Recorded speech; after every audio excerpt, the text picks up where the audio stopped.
دلیر قوم کے دلیر لیڈر صرف ایک اللہ کے سامنے سجدہ کرنے والے عمران خان.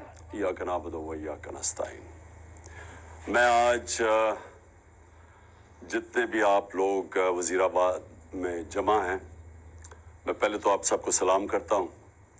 اللہ کا شکر ادا کرتا ہوں کہ جتنے لوگوں کو گولیاں لگیں، 12 یا 13 لوگوں کو سوائے معظم شہید کے سب لوگ ہم بچ گئے. اور یہ خاص اللہ کا معجزہ ہے کہ اتنی گولیاں لگنے کے باوجود کوئی بھی ایسا نہیں ہوا کہ اگر وہ گولیاں تھوڑی ادھر ادھر بہت زیادہ لوگ جان کھو بیٹھتے.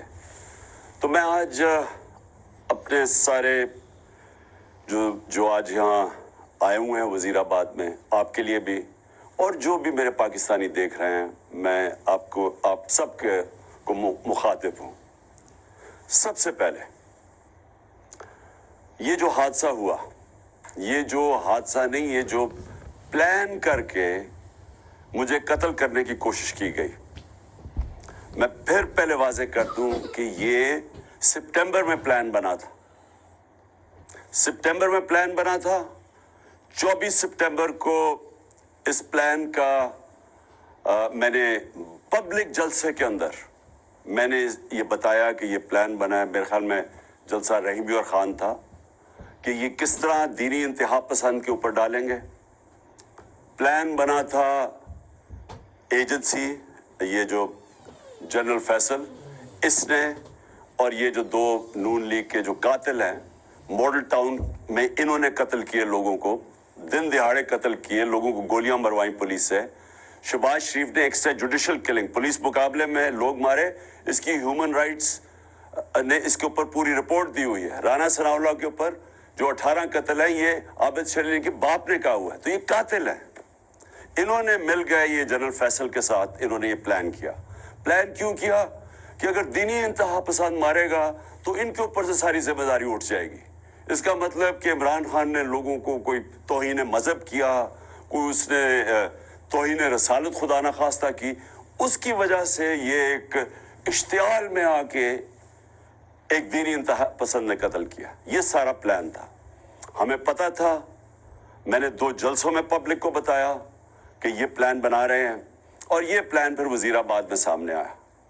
اور یہ جس لڑکے نے گولیاں چلائی، ایک دم کور اپ شروع ہو گیا کہ جی بس وہ ایک دینی انتہا پسند تھا اور وہ اذان نہیں تھی، اور یہ اور سارا جو مذاق کیا گیا وہ بھی کور اپ تھا. پیچھے یہ بیٹھے ہوئے تھے جو پورے کنٹرول کر رہے تھے کہ نیریٹو کیا ہوگا. اور پھر جب یہ ہمیں پتا تھا، کیونکہ مجھے تو پتا تھا، پہلے ایک دم ادھر سے گولیاں آئیں، پھر دوسری طرف سے آئیں. یہ بھی کہا گیا کہ نہیں جی یہ تو صرف ایک، اور وہ کہتا ہے اگر کسی کو شک ہونا چاہیے تو وہ جب خود کہتا ہے کہ جی میں اکیلے نے کیا ہے، تو ادھر سے بھی پتہ چل جانا چاہیے کہ پیچھے سے اس کو طوطے کو پڑھایا جا رہا تھا.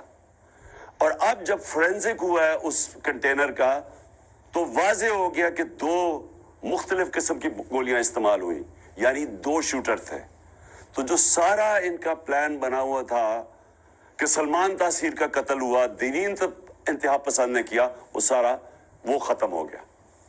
اب دوسری چیز کہ آج میں خاص طور پہ ایک تو ابتسام کو، جو ماشاءاللہ ایک ہیرو ہے، کیونکہ میں نے جب اس کی فوٹیج دیکھی کہ ایک عام آدمی دیکھ رہا بندوق اس کے ہاتھ میں ہے اور اس کے باوجود وہ پکڑ رہا ہے. میں تو پہلے اس کو سلام کرنا چاہتا ہوں کہ ہمارے نوجوانوں میں اس طرح کا جذبہ ہے. یعنی ایسے ہمارے نوجوان ہیں جو کہ اپنی جان خطرے میں ڈال کے اور وہ بچانے کی کوشش کر رہے تھے. اور میں تو اس کو اب میں کیا کہوں گے، شکر ہے. میں تو اس کی والدہ کا بھی شکریہ ادا کیا کہ آپ نے ایسے اپنے بیٹے کو تربیت کی ہے.